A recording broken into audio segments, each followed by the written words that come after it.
Salut Khan McTavish, la dernière fois je t'ai totalement laissé en plan, juste avant l'exécution de la seconde partie de la stratégie d'Osceola. Rappelle-toi, dirigé par le chef Micanopy, les Séminoles ont suivi la colonne américaine destinée à renforcer Fort King. Ils l'ont suivi et ils l'ont complètement éradiqué dans une incroyable embuscade sanglante et sans pitié. Aujourd'hui, on va poursuivre cette journée rouge avec l'attaque de Fort King et le début de la seconde guerre séminole. Alors seconde, toujours du point de vue des Américains, parce que les Séminoles, eux, ils considèrent qu'il n'y a qu'une seule et unique guerre qui a duré 46 ans. Ouais, ça fait un demi-siècle de guerre et tu vas comprendre pourquoi. Aujourd'hui, tu vas les voir galérer, les Américains, ils vont en chier.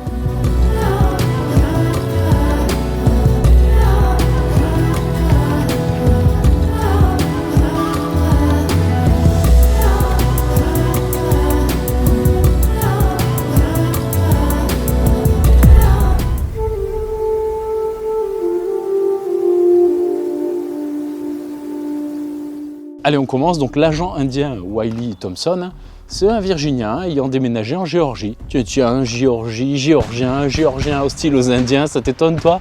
Ben moi, pas du tout. Propriétaire d'une large plantation pleine d'esclaves, c'était un démocrate complètement dévoué à la politique d'Andrew Jackson.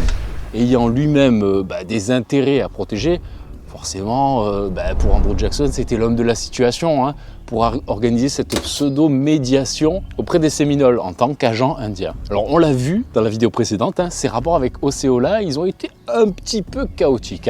Du côté de l'américain, il fallait stopper cette folie contre nature qui encourageait la fuite des esclaves chez les Séminoles. Et du côté de l'Indien, l'impossibilité de chasser en dehors de la réserve, les nouvelles lois qui prévoyaient la prison et le fouet pour tous Séminoles capturés hors des limites de la réserve, avec bien entendu aggravation de la peine si l'accusé avait tué le bétail d'un colon, et dans tous les cas une confiscation systématique des armes qui empêchait l'Indien de continuer de nourrir sa famille, sans compter les blancs qui capturent légalement comme bon leur semble des noirs anciens esclaves ou non d'ailleurs parmi les Séminoles. On rajoute à ça plus personnellement la pression de la déportation et la vente de la femme d'Osceola comme esclave, et on se retrouve avec deux hommes, Thompson et Osceola, qui ne céderaient que sous les coups, La colonne du major Francis Dade était censée arriver en fin de matinée. Seulement voilà, c'est le début de l'après-midi et il n'y a toujours aucune nouvelle. Le général Wiley Thompson, il s'impatiente, mais bon,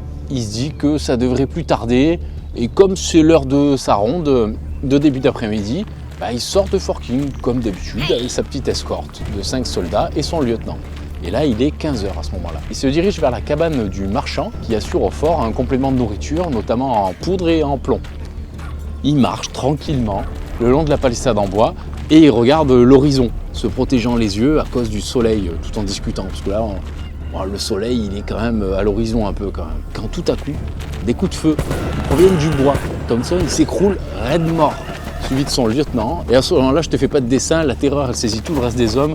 Quand surgissent du bois, Osceola et ses guerriers, en hurlant tomahawk et fusil à la main. Ils sont torse nu, vêtus de jambières en cuir noué, par des cordelettes à la ceinture, comme on a vu dans la vidéo d'avant. Certains ont une longue natte tombante sur la nuque, depuis un crâne presque rasé. C'est très particulier leur coupe de cheveux. D'autres, ils ont des plumes de dinde coincées dans la chevelure. Et tous, ils portent des peintures de guerre rouges. Les sources de cette attaque ne sont pas très claires, et à vrai dire, j'ai un peu galéré à en trouver parce qu'il n'y en a pas beaucoup. Mais on estime qu'ils étaient entre 40 et 70 guerriers séminoles, dont des noirs marrons et des Miccosukee. Alors les Miccosukee, c'est la tribu du roi Kinache, on en a parlé dans les épisodes d'avant. L'attaque, c'est une boucherie, puisque le fort, il pense immédiatement à une attaque massive des Séminoles, et il ferme instantanément les portes, condamnant les soldats qui rentraient, qui tentaient de se mettre à l'abri en rentrant dans le fort, De toute manière, il faut dire que le fort, il est vide, le reste de l'armée est à plusieurs dizaines de kilomètres, en renfort à la plantation de Langsin, en préparation d'une attaque contre les familles des Indiens. Les généraux, ils pensent qu'ils sont cachés dans les marais et bosquets de la rivière Withlacoochee. Et les Américains,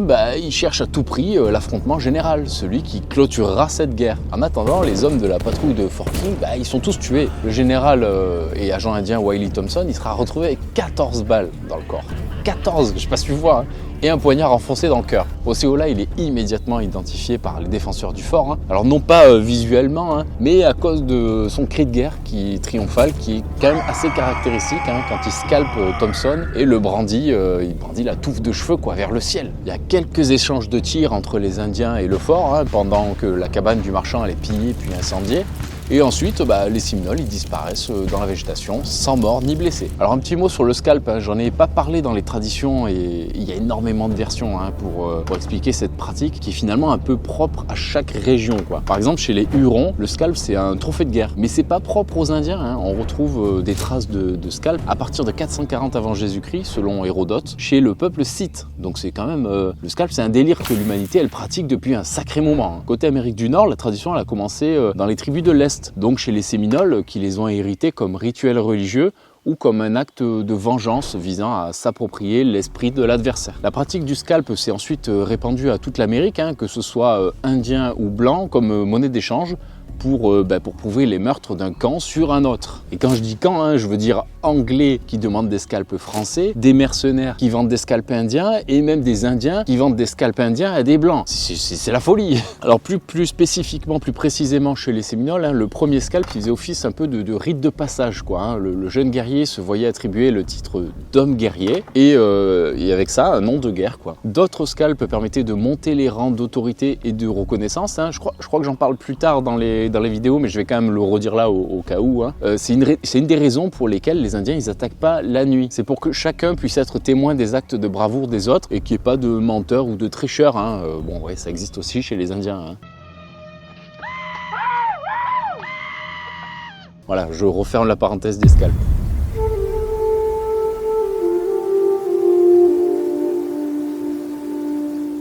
Après le massacre de Dade et l'assassinat de Wiley Thompson, hein, c'est un succès pour les Séminoles, hein, le plan était parfait, la seconde guerre séminole est officiellement déclarée, hein. Alors il y a deux généraux côté américain, Gaines et Scott, qui vont organiser des campagnes pour anéantir les Séminoles. Et laisse-moi te dire que les 2 années qui vont suivre là seront un véritable enfer pour les troupes américaines. La stratégie de guerre d'Osceola, basée sur le hit and run, c'est-à-dire embuscade, frappe et fuite, elle sera littéralement mais ingérable pour les officiers de la super académie West Point.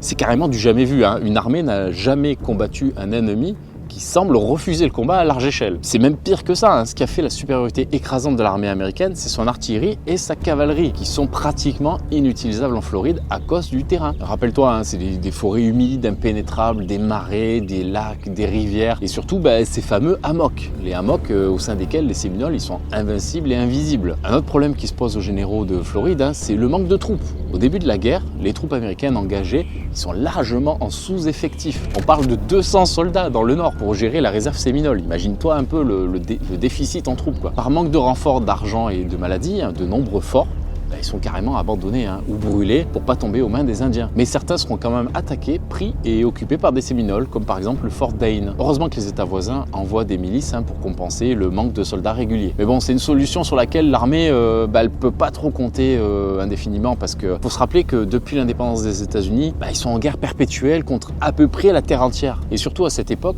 les nations amérindiennes. Du coup, des fronts multiples, des ressources limitées, une conscription lancée dans tous les États qui oblige ces derniers quand même à rester prudents et maintenir une capacité d'autodéfense en toutes circonstances, hein. On ne sait jamais. Même si les États-Unis dédommagent l'envoi de milices en renfort à l'armée, ça prend souvent du temps, hein, et ça pèse sur le compte des États. Osceola, il sait donc qu'à terme, il sera en infériorité numérique. Ils sont 1500 guerriers contre bientôt jusqu'à 9000 soldats américains, sans compter les milices et les alliés Creeks. Mais pour l'instant, c'est pump it up, hein, les Séminoles, ils ont l'avantage. Alors, petite parenthèse d'ailleurs, hein, c'est d'une tristesse de voir combattre les Creeks aux côtés des Américains. La dernière fois, je te parlais du traité de Fort Jackson. Je sais pas si tu te souviens, si je te dis bâton rouge, là, je suis sûr que ça te revient. Oui, voilà, c'est cette fameuse guerre de merde, hein, qui a divisé le peuple Creeks et alimenté une grosse partie de la nation séminole. Bon, et bien, à l'issue de cette guerre, les Creeks, ils ont dû céder la majeure partie de leur territoire, même si la moitié des Creeks étaient alliés des USA pendant cette guerre. Parce que pour la faire simple, hein, les Upper Creeks, alliés des USA et adoptant des pratiques de vie blanches, ont fait la guerre contre les Lower Creeks qui souhaitaient simplement maintenir leur mode de vie ancestral. Donc ces derniers, ils ont perdu, hein, et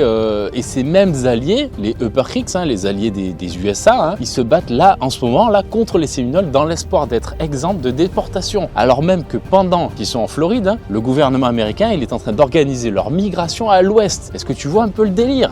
C'est terrible. Osceola, il est conscient de l'écart croissant entre les deux camps, hein, donc il divise ses forces en plusieurs groupes pour former des commandos qui sèment la terreur en Floride. Ils attaquent les plantations, puis les colonies de New River et Cape Florida. Ils détruisent et ils brûlent tout, tuant même chevaux, cochons, volailles quand ils ne peuvent pas les utiliser. Au total, c'est environ 500 familles civiles qui vont tout perdre hein, et se retrouver au bord de la famine. Osceola, il va même pousser une gueulante sur ses guerriers. Ce n'est pas les femmes et les enfants que nous devons scalper ou à qui nous devons faire la guerre, c'est à leurs hommes.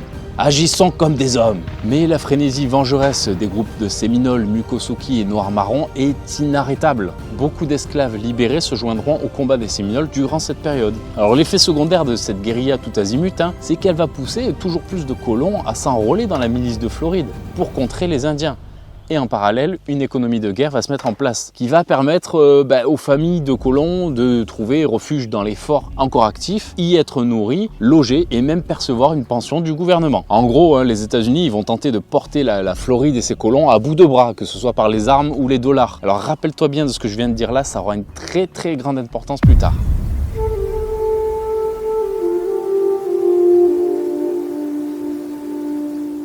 Alors toujours après l'attaque de Fort King, hein, le général Richard Cole, encore un propriétaire de plantation d'esclaves, hein, lui il en avait deux, hein, commandant des forces américaines en Floride, il organise une expédition pour s'implanter en territoire séminole. Ça passe par le franchissement de la rivière Withlacoochee qui fait un peu office de frontière entre la réserve et la terre des colons, quoi. À ce moment-là, Cole il commande un détachement d'environ 800 à 900 soldats et la progression elle se fait sans encombre hein, jusqu'à arriver à la rivière Withlacoochee. Et là tu sens que il va se passer des choses, hein. Et t'as raison.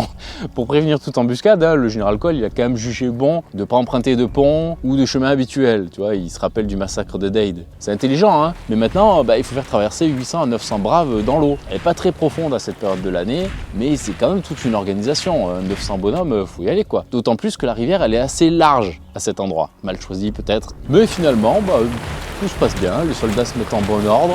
Et ils avancent lentement, tranquillement dans l'eau. Quand l'ensemble de la colonne est en train de traverser, à ce moment-là précis, Osceola et 140 guerriers cachés dans la végétation proche de la rivière et ils tirent sur la colonne. De l'autre côté de la rivière, hein, sur la rive opposée, c'est le chef Alligator qui fait la même chose avec ses 160 guerriers. La surprise est totale. Ils sont pris dans un feu croisé, les soldats paniquent, la plupart se mettent carrément sous l'eau et se laissent dériver avec le courant de la rivière. Le général Richard Cole, il se démonte pas, hein, il organise la riposte. Mais la désorganisation est incontrôlable. L'ensemble de la colonne dévale le courant pour se reformer un peu plus loin à l'abri des Indiens qui, entre-temps, ils ont disparu dans les bois. Au décompte des pertes, 20 morts côté américain et une soixantaine de blessés. Chez les Indiens, aucune victime à déplorer. Après cette bataille, Osceola il fait parvenir au colonel Clinch la note suivante. « Vous avez de la poudre et du plomb. Nous en avons également. Vos hommes combattront et les nôtres tout autant, jusqu'à ce que la dernière goutte de sang séminole imprègne la poussière de cette terre. » Le 26 novembre 1835, Osceola tend une embuscade au chef séminole Charlie Ematla. Il vient tout juste de vendre son bétail et s'apprête à migrer vers l'ouest, en territoire indien. C'est un traître à sa patrie. Osceola le tue sans lui laisser aucune chance. Il ramasse ensuite sa bourse d'argent qu'il vide sur le sol, à côté du corps sans vie du Séminole. La légende dit que le cadavre est resté plusieurs années. Les pièces n'auraient pas été touchées, comme une sorte d'avertissement à tout Séminole souhaitant quitter la terre sacrée sous l'impulsion des Américains. C'est typiquement ce genre d'attaques en embuscade qui vont terroriser l'armée pendant quasiment 2 ans. On a même failli aboutir à une trêve en février 1836 quand Osceola a encerclé le général Gaines, mais une colonne américaine venue en renfort a trahi les pourparlers et la guerre a repris. Durant l'été 1836, le général Scott fait débarquer 3 colonnes dans le sud de la Floride. L'idée, elle est simple, elle est ingénieuse, c'est de couper le ravitaillement des Indiens envoyés en contrebande par Cuba et les Bahamas, peut-être les Espagnols en sous-marin d'ailleurs, puis de remonter pour pousser les Séminoles vers le centre de la Floride, là où il est plus simple de les débusquer. Alors c'est un enlisement total, le sud de la Floride, c'est un bourbier infâme dans lequel les soldats ils voient jamais l'ennemi, ils sont dévorés par les moustiques et autres insectes, ils avancent en silence parce qu'ils ont vachement peur de ces embuscades. Et malheureusement, ce silence il est souvent rompu par des soldats soudainement mordus par les serpents qui pullulent dans ces marais. L'équipement américain qui est fait de vêtements en laine, il n'est pas du tout adapté pour la Floride. Et les forts sont une fournaise insoutenable dans lesquelles les soldats ils sont malades, ivres ou blessés. La saison estivale dans cette région est un calvaire à vivre, hein. Il fait très chaud, il pleut beaucoup, c'est très compliqué de faire avancer et de maintenir des troupes capables de se battre. Beaucoup d'hommes sont fiévreux et les vivres s'amenuisent rapidement. Par le passé, il y a même des troupes entières qui sont pratiquement mortes de faim à cause de la difficulté d'acheminer de l'approvisionnement. Il y a quand même quelques belles tentatives militaires pour les Américains, hein, comme la bataille du marais Wahoo. La stratégie du général Cole, elle est vraiment intéressante. En vrai, elle est vraiment bien. Il avait peu d'hommes, alors ils sont concentrés sur une petite zone, la baie de la Withlacoochee, autour de laquelle il a établi 3 points de ravitaillement situés sur des points d'eau. Grâce à 3 bateaux à vapeur, il est en mesure de ravitailler facilement ses troupes et d'assurer les manœuvres directement au cœur de la baie, s'inspirant ainsi ouvertement des tactiques amérindiennes qui utilisent les cours d'eau et les marais comme des autoroutes sur lesquelles les Américains ils peuvent jamais les suivre. Alors sur le papier, la stratégie, elle est excellente, hein.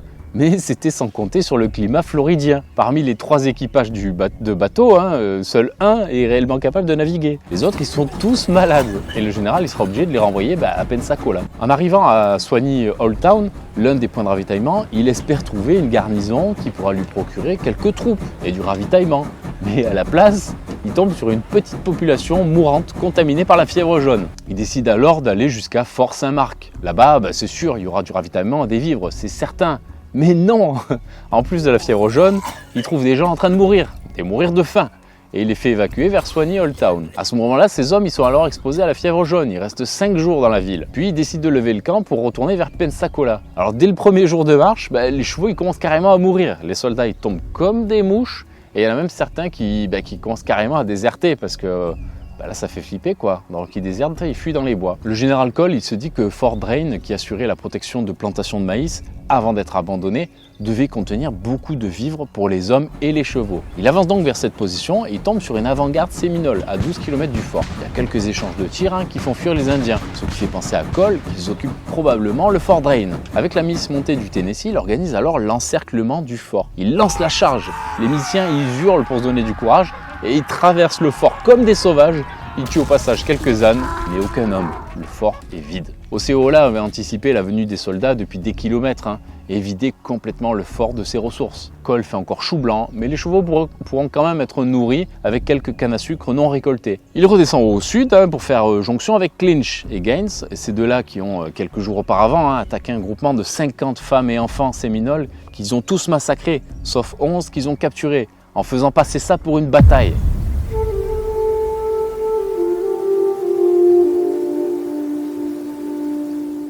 On est début 1836, on va laisser derrière nous la saison des pluies et des maladies pour tomber dans la saison des ouragans. Youhou! Ça tombe bien, Cole, il arrive au marais Yahoo. La rivière Withlacoochee, elle est large de 220 mètres à cette période de l'année, et les Américains, ils n'arrivent pas à trouver le moyen de la traverser pour attaquer les Séminoles. Eux, en revanche, ils sont de l'autre côté et ils tirent de temps en temps sur les troupes américaines pour leur dire « Oh, on est là, on vous voit !» Même si ils sont à 220 mètres, les deux camps. Donc personne ne touche grand chose, mais il y a quand même l'impact psychologique qui est là quoi. Finalement l'armée elle trouve le moyen de se rapprocher des Séminoles à des étranglements où le débit il augmente mais la largeur se réduit un peu. Quelques miliciens du Tennessee sont tués et les Indiens ils s'enfuient en canoë dans les marais. Impossible de les rattraper, d'autant plus qu'il ne reste que 7 jours de ration alimentaire. Le 16 octobre les officiers américains se rassemblent et décident qu'il faut rebrousser chemin à Fort Drane. Impossible d'engager les Séminoles dans une grande bataille ouverte. Le 11 novembre, après avoir réglé des problèmes de logistique et d'approvisionnement, le général Cole il fait jonction avec ses troupes. 749 guerriers Creeks, 200 soldats sous le commandement de Pierce et environ 1000 cavaliers de la milice du Tennessee sur les 1200 qui ont été rongés par la maladie et la désertion. Il se dirige vers la rivière Withlacoochee. Même chemin et tombe sur le général Reed qui était porté disparu lors de la première tentative de traversée. Proche de la rivière, son bateau à vapeur il s'est carrément planté sur un îlot d'huîtres et il s'est fracassé en deux. Vous êtes là, vous? Ça va, sire? Je savais pas que vous pêchiez. Reed, il est complètement perdu et il attend ici depuis des semaines avec un peu moins de 70 miliciens de Floride. La scène, elle est surréaliste. Cole, il lui met une chiasse à Reed, puis il fait traverser la rivière aux troupes, augmentées de 70 miliciens. Il remonte vers le nord, il brûle au passage quelques villages séminoles déserts, jusqu'à tomber sur un vieil homme, un séminole noir, qui est assis sur une souche. Et il leur dit qu'en fait, ils sont tous partis, tout le restant des séminoles sont partis dans le marais Yahoo. Après de longues recherches et quelques échanges de tirs, un milicien découvre une trouée dans un hammock et il voit un village. Il alerte alors un maximum de miliciens autour de lui. Le village il est déjà en feu. Les soldats ils comprennent pas trop pourquoi, mais ils décident d'avancer en formant une sorte de V. La stratégie est d'encadrer le village pour ensuite se refermer sur lui, quoi. Ils avancent donc, armes à la main, pénètrent dans le village, mais il est désert. Soudain, des coups de feu. Les Séminoles, ils sont cachés en embuscade à la lisière de la forêt, sur les côtés du V formé par l'armée. Les miliciens se font canarder de tous les côtés. Ils forment alors 2 lignes parallèles au bois, puis ils se couchent au sol et ils répliquent. Ils s'échangent plusieurs volées de tir avant que les Ténéciens ils comprennent que leur position à découvert au sol, là, c'est pas la plus avantageuse. Alors ils décident de charger à travers les hammocks, en se lançant dans un combat rapproché, presque au corps à corps à travers la végétation dense. Les miliciens, il n'y a pas de problème, ils sont en surnombre, mais ils ne sont pas du tout équipés pour ce type de végétation. Les chevaux, ils se retrouvent embourbés, étranglés ou simplement coincés dès le premier hammock. Et des hammocks, il va y en avoir pas mal ce jour-là. Tu te souviens du hit and run mis au point par Osceola? Les Séminoles, ils combattent, puis ils reculent pour trouver une autre position défensive avec le hammock suivant ou le marais suivant. À chaque traversée réussie, les miliciens, ils se lancent dans une nouvelle reconquête de territoire pour déloger les Séminoles. Après quelques heures de combat, le soleil se couche. Les Ténéciens ils sont rincés, ils ont perdu énormément de combattants et ils décident de rentrer au camp pour préparer plus tard une attaque de grande envergure. 3 jours plus tard, l'armée forme une ligne de 1,6 km. C'est beaucoup quand même, et ils avancent vers l'endroit supposé du contingent d'Indiens. Même tactique que pour la première bataille, les Séminoles ils les prennent en tirant sur les côtés. Mais cette fois-ci, l'armée les charge immédiatement, ils ne perdent pas de temps. Sauf que les Séminoles ils sont beaucoup plus agiles que les Américains. Ils tirent, ils reculent en rechargeant, se protègent, tirent puis reculent. C'est un front mobile en fait, que les Américains ils n'arrivent pas à suivre, ils galèrent à suivre ce front mobile. Mais un petit groupe de guerriers Creeks, eux, ils sont capables de suivre les Séminoles et d'anticiper leur déplacement. Ils arrivent devant un goulot d'étranglement dont le seul passage est un marais à l'autre bout duquel les Séminoles sont retranchés dans la végétation, prêts à tirer. Le piège est censé annuler l'avantage du nombre des Américains. Des coups de feu sont tirés de part et d'autre sans faire de victimes. On est à la limite de la portée des armes de l'époque. Progressivement, les renforts arrivent auprès des Creeks et le général décide qu'il faut traverser pour en finir avec cette poche de résistance. Problème, personne ne sait comment les Séminoles sont arrivés de l'autre côté et ils n'ont pas d'embarcation. Il faut sonder le marais pour connaître la profondeur. Plus un seul bruit, si ce n'est les bruits de la nature. Le major David Moniac, premier diplômé amérindien de l'académie de West Point, membre des Creeks engagés avec les USA, se porte volontaire pour aller sonder le marais. Il avance seul, il rentre dans l'eau, qui monte progressivement jusqu'à sa taille. Entre son pouce et son index, un fil lesté d'un plomb pour mesurer la profondeur de l'eau. Il avance lentement. Elle lui arrive maintenant au niveau du plexus, quand soudain, un coup de feu. Moniac, premier diplômé amérindien de West Point, meurt d'une balle dans la tête. Son corps se met à flotter à la surface. Les soldats sont choqués, il est impossible de franchir ce goulot d'étranglement. Personne ne veut tenter de sonder à nouveau le marais. Alors les hommes du général tirent au hasard, de même que les Séminoles, pendant quelques minutes. Puis Cole, furieux, il sonne la retraite. Les soldats ont faim, ils n'ont pas mangé depuis le matin, ils retournent au camp, mais une fois encore, ils n'ont plus de ravitaillement. Et ce coup-ci, c'est nourriture et munitions. C'est la quête à l'approvisionnement dans toutes les directions et ça marque la fin de la bataille de Yahoo Swamp.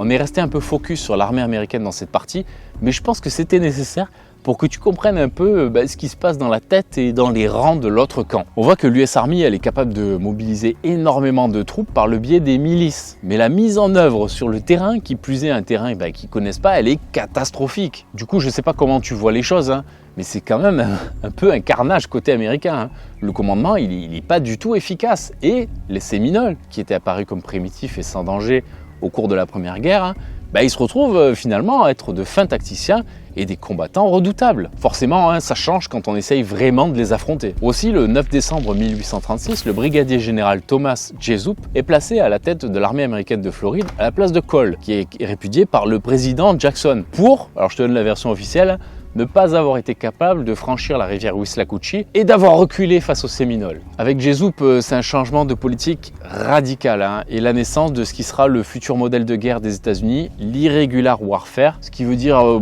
grosso modo la guerre vicieuse. À partir de maintenant, les soldats ils se concentrent sur les villages, l'approvisionnement. On parle plus de tactique de bataille, mais littéralement de contre-insurrection. Il faut détruire chaque insurgé, quitte à tuer des civils. C'est un peu la sale guerre, quoi. Voilà, j'espère que ça t'a plu. Tu vois un peu à quel point la connaissance du territoire est essentiel en cas de résistance contre un ennemi extérieur, les Américains, ils ont simplement sous-estimé les capacités de résistance des Séminoles en pensant leur technologie et supériorité numérique suffisante pour une victoire éclair. La prochaine fois, on verra jusqu'où les États-Unis sont prêts à aller pour récupérer la Floride et comment les Séminoles ils vont y répondre. Allez, ciao!